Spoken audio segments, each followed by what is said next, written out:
Hello, everyone, and welcome to Healing 101. I'm always super excited to come before this platform where we heal all together, real time. The reason why Healing 101 was started was so that we could identify how to do the work, so that we can identify the absolute best way to figure out how are we going to let our highest self, how do we tap into that? That's what the Healing 101 platform is all about. For those of you all who are new, welcome. You're now a part of the Love Tribe. Hey, adjusting my crown. My name is DrMonifa Jones. I'm a transformational life coach, health and wellness business distributor. I'm an entrepreneur. But most of all, I say I'm a mother, a wife, a sister, a daughter, and effective today, I'm your friend. So welcome to Healing 101. What I love is as we rock out this to the end of the year, we've been talking about what mentally strong people don't do. And one thing I know is that most people, they want to be mentally strong. They desire to be mentally strong. It's something deep down on the inside of them that wants them to be able to handle crisis well, to handle trauma well, to handle problems, challenges, difficulties well. There are obstacles that come up in our life. How many of us don't just want to be the person that just breaks down under pressure? That we want to be able to stand. We want to be able to be supportive. We want to be able to be strong. And there's no weakness in feeling your feelings. There also is no weakness in crying either, you know? Hey, coach, how are you? So welcome. Hey, mom. There is no weakness in feeling what you feel. There's no weakness at all. But we want you to know when we're talking about mentally strong people, we are saying that you have to do the work. It's no escaping. It's no getting away from it. If you want to be mentally strong, there are some things that you have to do.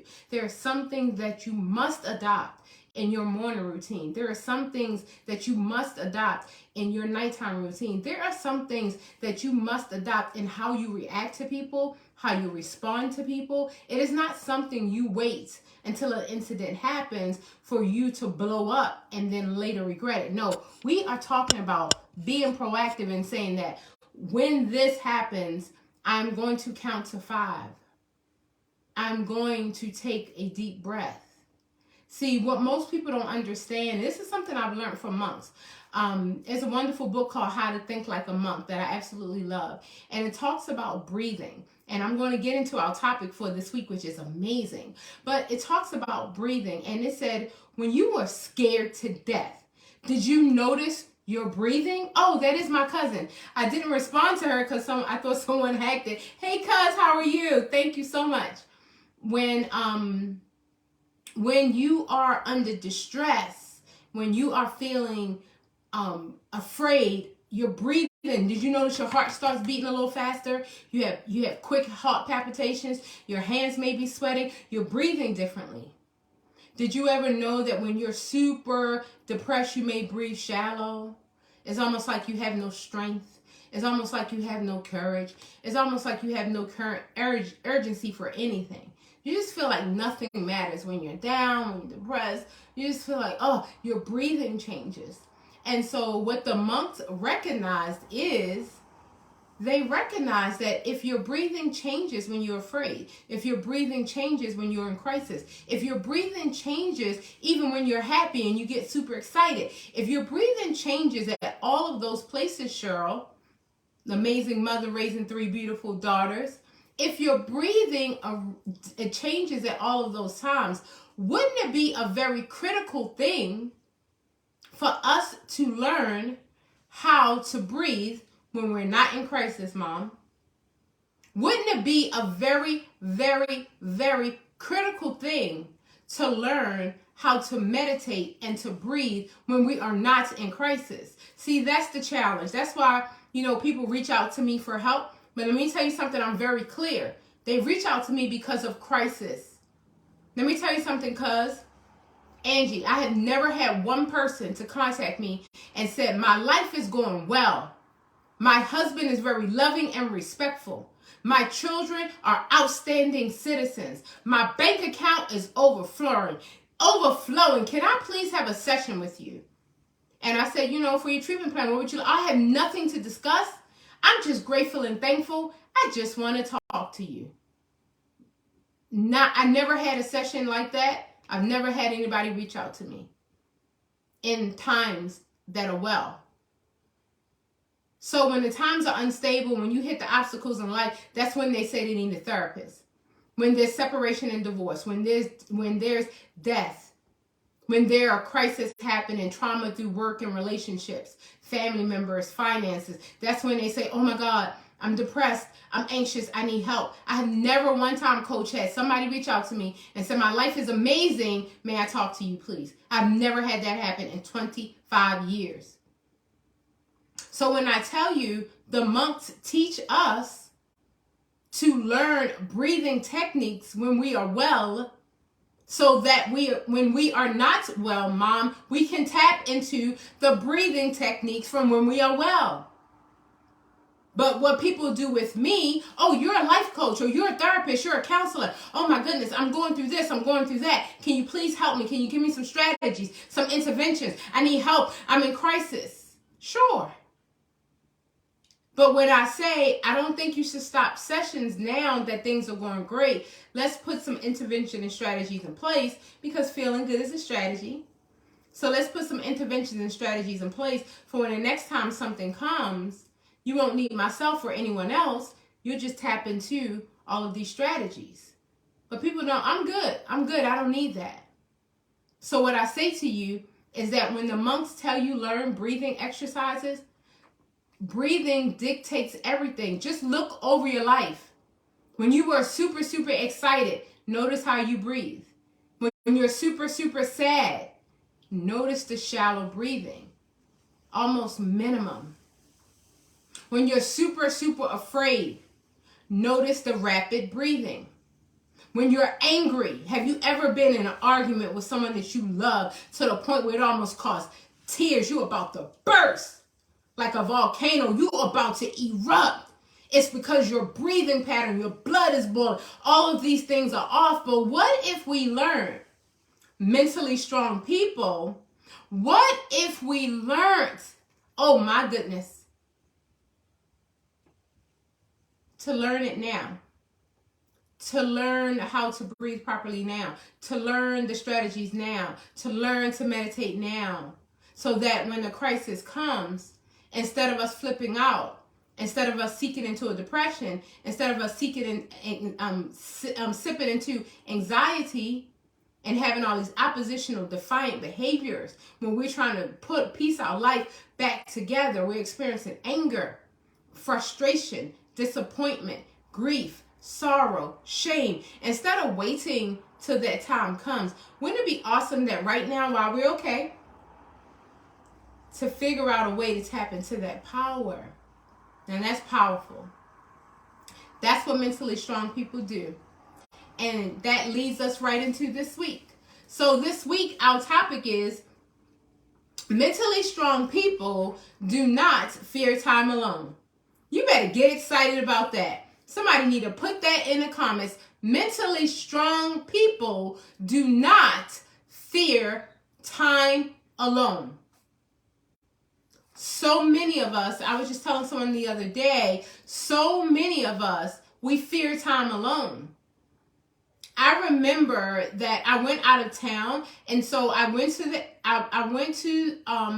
put gas in the car. And when I got to the gas station, there was a TV on the thing. It almost scared the mess out of me, because I'm outside 4 o'clock in the morning by myself. I'm pumping gas. And there's this TV just jumps up on the pump. And I'm like, why is there a TV here advertising on the gas station pump? So then I get in my car, I go on my trip, and of course there's TVs all around the airport. When you go down to get your luggage, thank you so much, Cheryl. Mentally strong people do not fear time alone. When you go down to get your luggage, there's this big, huge TV. I'm like, I don't need this information, right? Then I go check into the hotel, go into the elevator, there's a TV in the elevator. There's advertisements again. Then, of course, you go in the hotel room, there's a TV blast, and turn it off. So I'm saying all that to say, between social media, our phones, and every interaction that we have, most people, if you think about it, don't spend time alone. They spend time with TV, with social media, and even when they're by themselves, they're still not alone.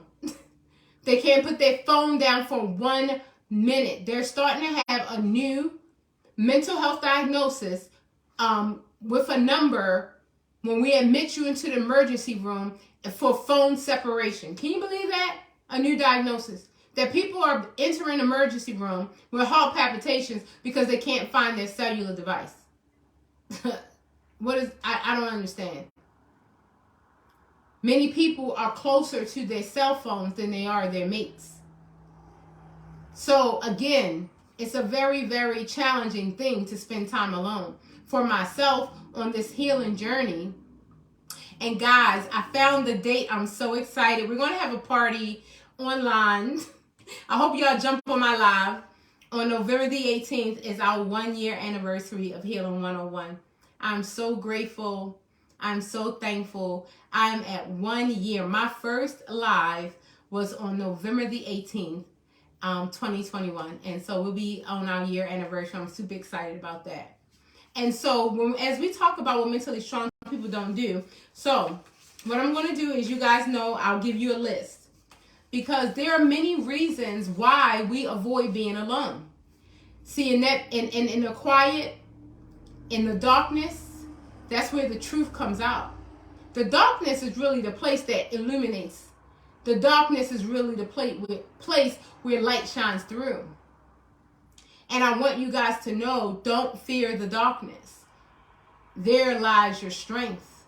There lies your joy. There lies your peace. But so many of us, we get caught up in this life and we don't take time to heal.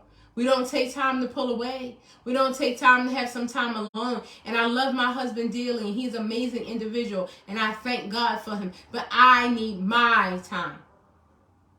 I need my time alone, away from him, my time. And so I hope to impress upon you this week that we always say, if you don't have 5 minutes, you don't have a life. But I hope I impress upon you this week that therein lies your strength. I love God. I love church. But I don't want you to think that your strength lies in your church and your pastor. Because when the pandemic hit and we couldn't get to church, we still needed to have a connection to God. I don't want you to think that your strength lies in your grandmother. What if she's not here tomorrow? I don't want you to think that your strength lies in your parents. What if they are not able to be there for you?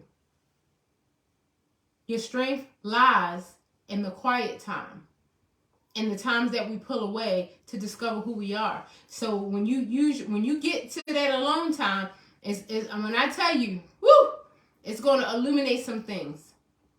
When I spent some time alone, I found out that I was overly sensitive and I was very needy.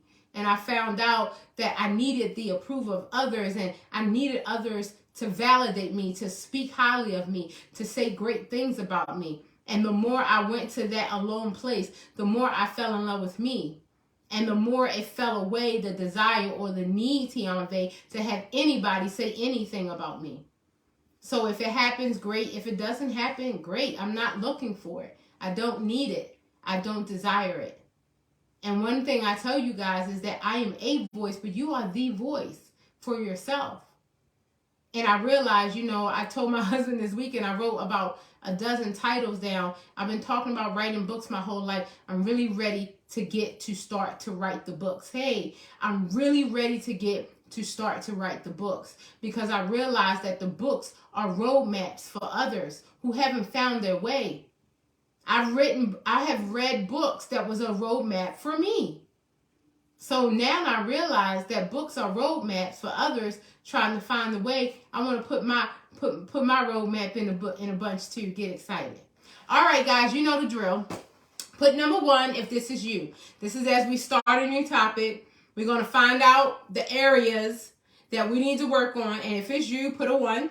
And if it's you, watch the replay or write it down, because we need to be journaling about how to cleanse And we need to be journaling about how to become a better individual and how to let's get some alone time. Why am I so afraid of the alone time? Why do I avoid being alone? Do I hear the voices of those who were condescending or judgmental? Do I hear, oh, my parents said this and it made me not feel good about myself? Or my ex-lover said this, or my teacher said this about me and I never thought I would be smart, or my boss said this and I never thought I would get a raise, or I never thought I would get that promotion, or this person said this, or this person said that, my neighbor said this, and I've never outlived it. But guys, we need to face this.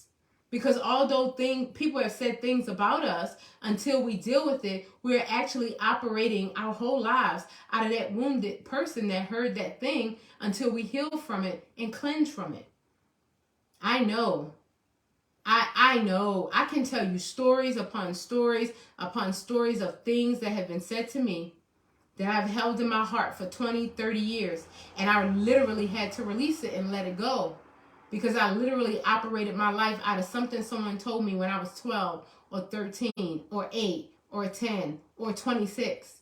And to this day, I was still operating out of that hurt, wounded 12-year-old. Oh, you have to go with this guy. Nobody likes you. You're not ever going to get a boyfriend. You have to go. You have to accept whoever comes. I operated out of that one for years. For years, I operated out of that one. So I told myself, well, that's not true. And so there are many things that we harbor within us. If we don't get this alone time, if you're always watching TV, if you're always watching movies, if you're always listening to music, if you're always on your phone, if you're always on social media, and you never take a moment to say, shut everything down.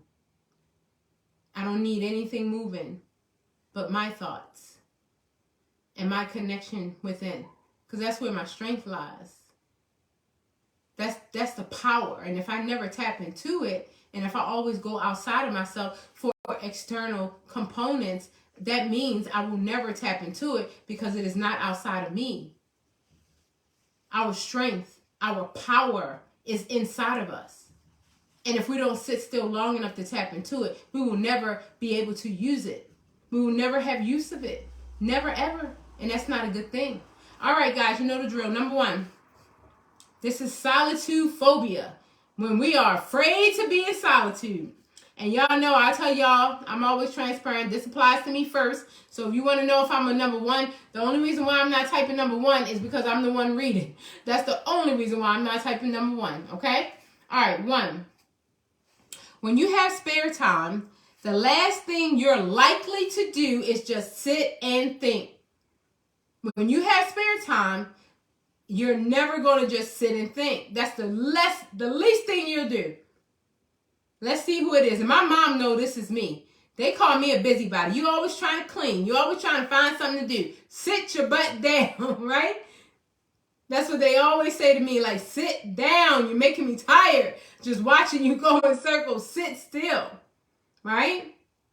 So a lot of times when we have nothing to do, thanks, Mom, we try to figure out how to fill up that time.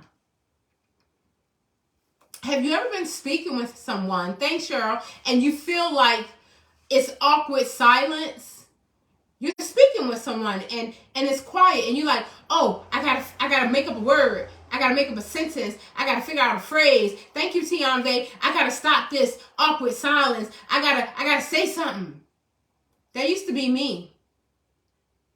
To me, the silence isn't awkward.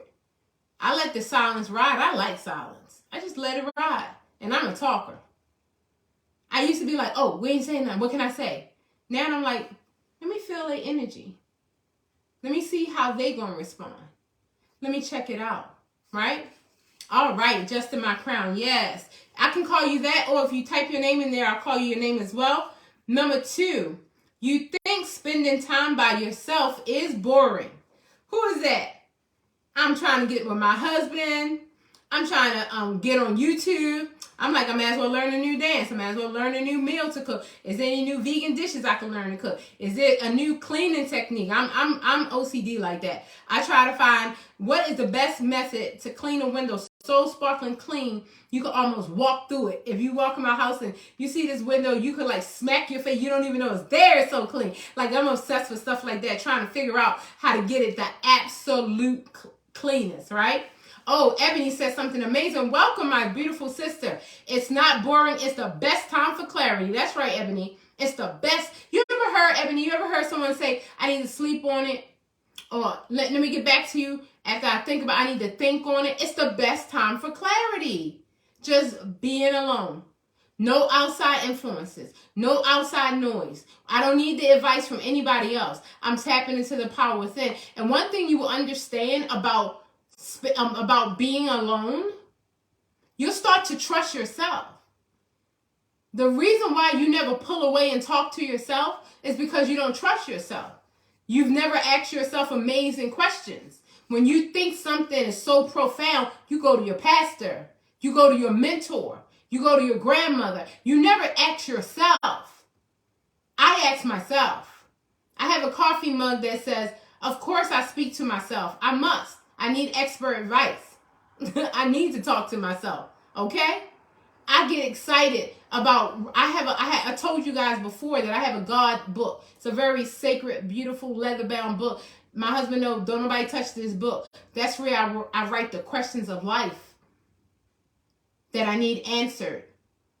That's how I found out after I buried my 2 sons. That's how I got clarity and healing. I write down the questions of life, and then I ask Spirit to answer it for me. And between my ancestors, the universe, God, Spirit, neighbors, homeless people, mentors, teachers, parents, relatives, I always get the answer. Sometimes a YouTuber will come up with the exact answer. Sometimes a post will come up on Instagram or Facebook. And sometimes it'll come in a song. It'll come in words someone says, but I always get the answer. But see, what many of us do, Ebony, we don't trust ourselves. And we were like, what do you mean you go to yourself? I have to go to my grandmother. I have to go to what do you mean you go to I go to myself. Because I need to trust myself.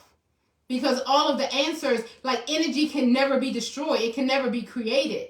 So I can tap into the power of Harriet Tubman. I can tap into the power of my grandmother, Gladys Middleton. I can tap into the power of my grandmother, Helen Holly. I can tap into the power. I don't have to go anywhere. I don't have to do nothing but sit still. And thank you for that. It's so important for us to identify with that. The next one. You like to keep the TV or radio on for background noise when you're doing things around the house. This is called Solituphobia.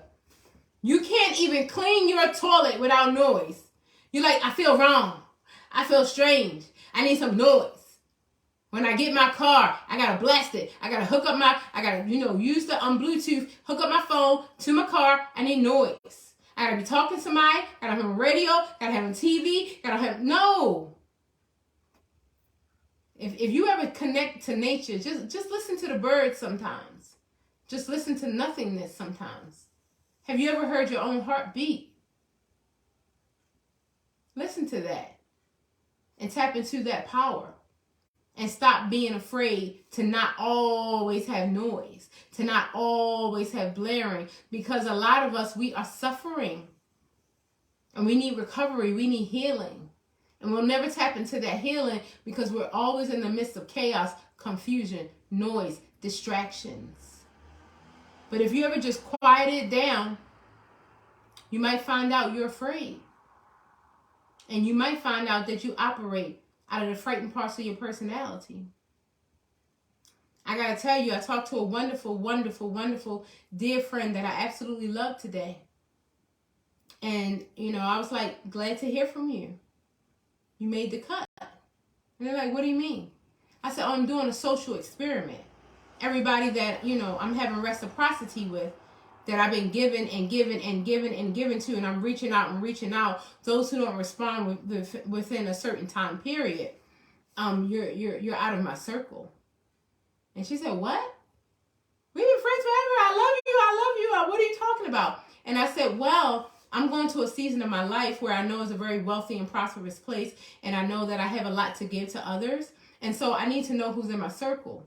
And it used to be a time when I was afraid of losing people in my life. So I would give of my time, my energy, my love, my money. I would give and give and give in fear of losing their relationships. But now I say a prayer. If you're meant for me, you can't go. And if you're not meant for me, you can't stay. If you're not meant for me, you cannot stay. You must be removed. And I believe that from where I'm going. And so when I told her that, she couldn't believe it. And I said, there was a time when I would be afraid to lose your friendship. There would be a time when I would be so afraid I'm walking on eggshells to see if the people in my life, if they're really loyal to me. There was a time I'm not there anymore. So allow me to reintroduce myself. I know you thought you knew me yesterday, but you just don't. So allow me to reintroduce myself. I've been spending some time alone, and I know who I am. I'm walking after my purpose and my destiny. I'm tapping into the power within. And if you are not in alignment with my assignment, then you can't be in my life. Point blank, period. And she was shocked. And she says, I'm glad I made the cut because I love you, girl. I'm glad I made the cut. I said, you made the cut, girl. You made the cut. But there was a time when I would just give and give and give, and I wasn't observant of the people around me. And I wasn't taking inventory. I was just a giver.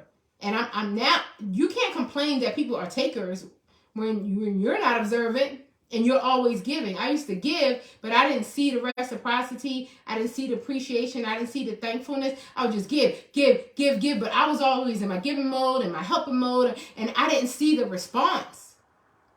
So let me tell you what I'm doing in this season. I'm sitting still.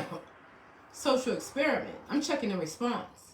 If the response is incorrect, then, you're not in alignment with my assignment, and that's it. And ain't no love lost. I got things to do. I'm living on purpose now. Before I was looking for a purpose to live. Now I'm living on purpose. It's a whole different ballgame, baby. It's a whole different ballgame.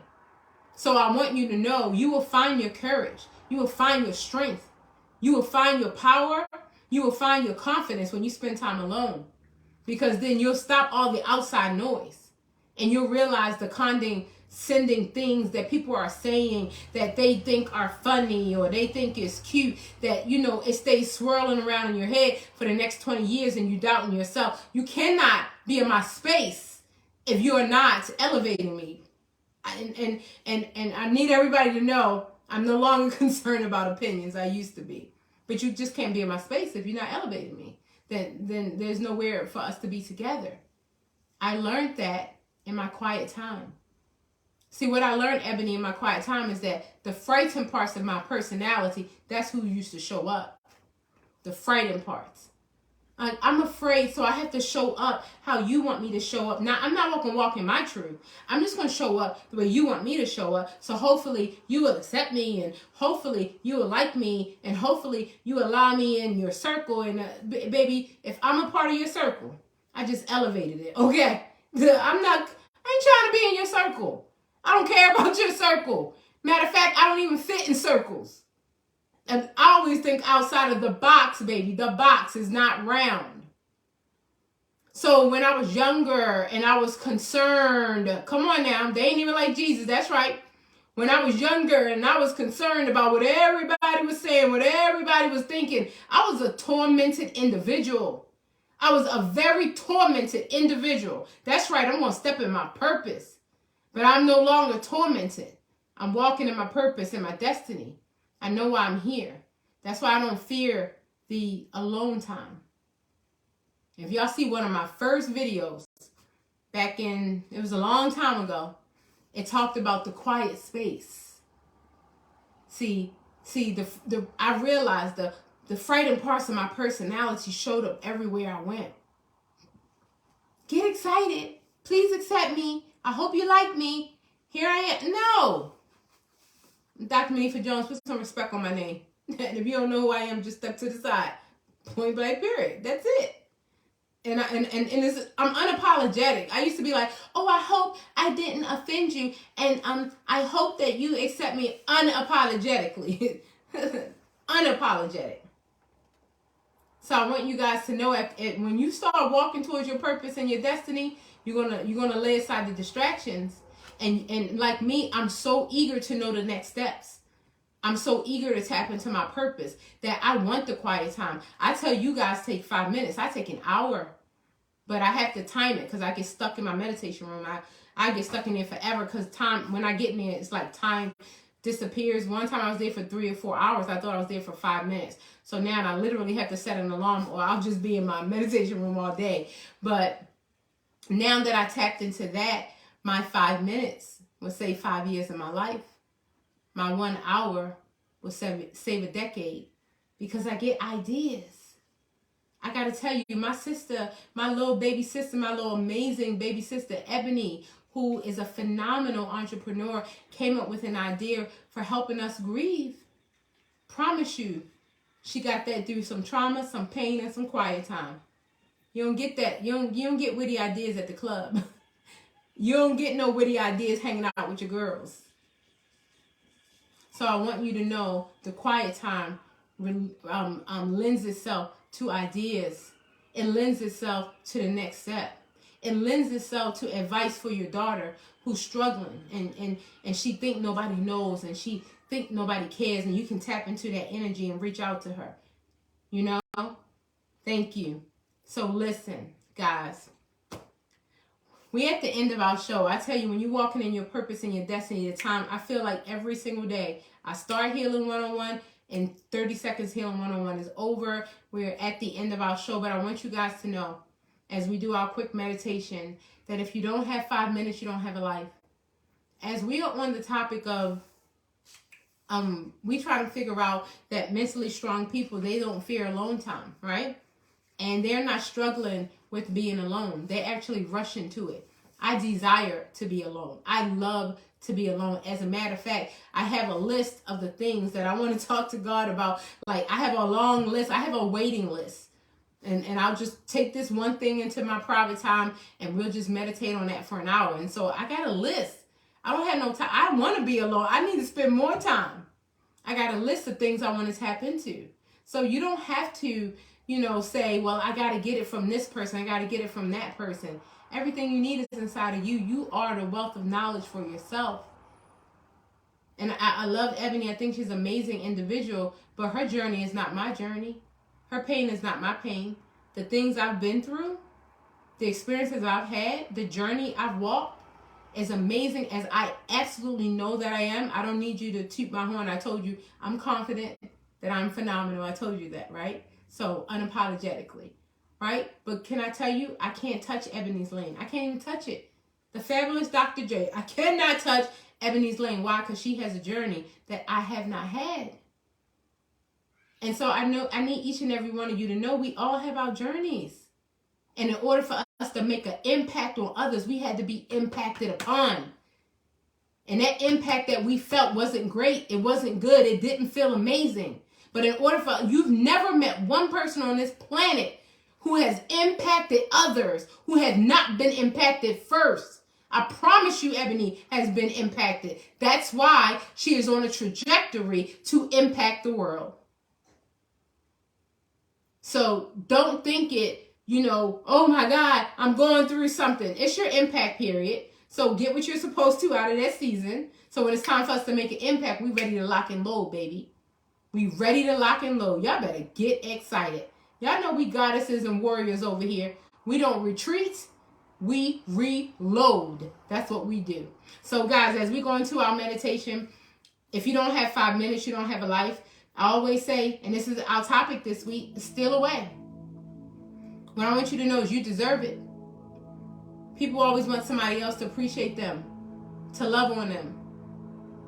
But you won't do it yourself. You won't give yourself 5 minutes a day. You get 24 hours every single day. You can do whatever you want to with the 23 hours and 55 minutes. But the other 5 minutes, tap into yourself. You're going to realize you're powerful. You're going to realize you have great ideas. You're going to realize you've been doubting yourself too long. You might get a little bit upset about it and come out with fire and get excited. So guys, may God continue to shine his face upon you. May God be gracious to you and grant you peace. We forgive ourselves for believing that we should have done better when we didn't know how, and we forgive others for the same. We are open and ready for things to start going our way. We are looking for a physical manifestation of that in this day. We are open and ready to receive that message. What we want is chasing us. What we want wants us. We are open. We are ready. We are open. We are ready because it's already done. It's already done. We already have it, and it's already ours. Get excited, guys. Love Tribe. I love each and every one of you. I look forward to seeing you Monday through Friday. This week, we're going to talk about mentally strong people don't fear time alone. Y'all better get excited, and I will see you guys tomorrow. Thank you, guys.